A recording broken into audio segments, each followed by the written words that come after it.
भैया हम गायक कलाकार अरुण लाजवाब आप लोगन के बीच में एगो लाइव रिकॉर्डिंग लेके आ रहा बानी अंशिका म्यूजिक के माध्यम से।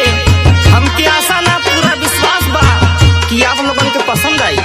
सुनी जाए कैसे कैसे ब्याज कैसे जिया जिया जिया मास्टर जिया लगे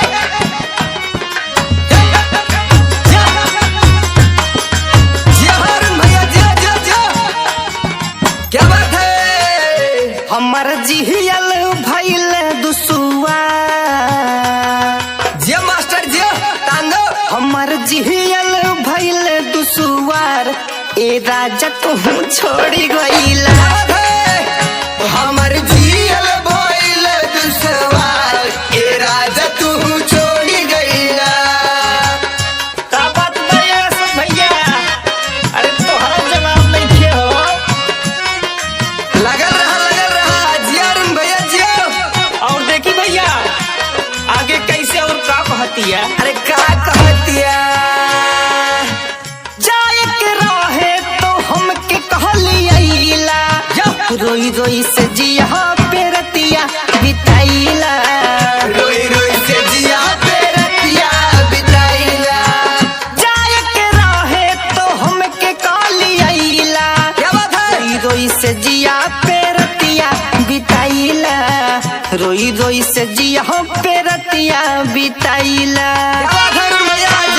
राजा हमारो के लेके चला साथ तू कहे के छोड़ी गइला।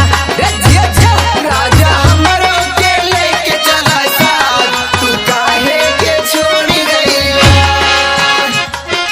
अरे अशोक भैया सुना करा अरे का भइल हो मामला जवन बाकी है ना बड़ा गरम बा। कैसे अब कैसे हूँ समझावे के बा राजू हो जाई राजू का भई और तोहरा के का करे के बा पता बा ना ई त हमके फूट फूट के पता बा तू बेफिकर रहा। चढ़ली जवनिया के लेला रह जा स्वाद हो तोहरा बिना ई त भइल बा बेकार हो दादा तोहरा बिना ई त भइल बा बेकार हो।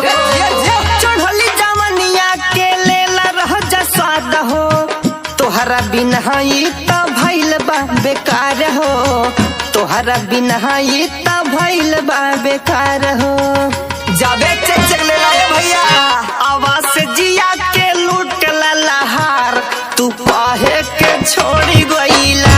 जिया जिया राजा हमरो जवानी बर्बाद काहे के छोड़ी गइला।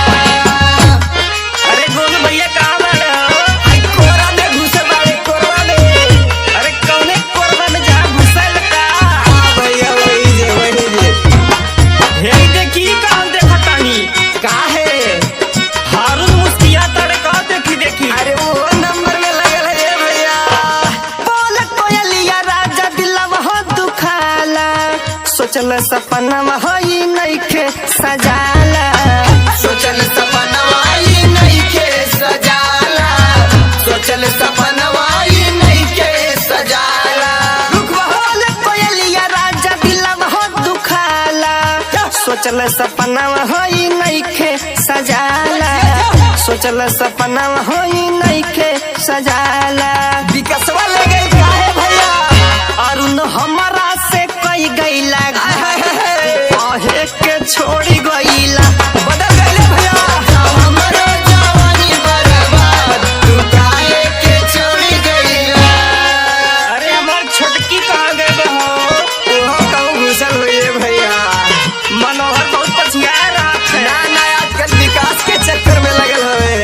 अच्छा ठीक बा कर भला से हो भला अरे ना तो भला में भला होता है भैया हम देखा तानी हो अहिदय सुकवा से पाती पठवाई राइटर जावेद के घर बुलाई राइटर जावेद के घर बुलाई अहिदय सुकवा से पाती पठवाई राइटर जावेद के घर बुलाई राइटर जावेद के घर बुलाई। उतरम जनवा के पीछे रहो हम राहुल चाहिए पास काहे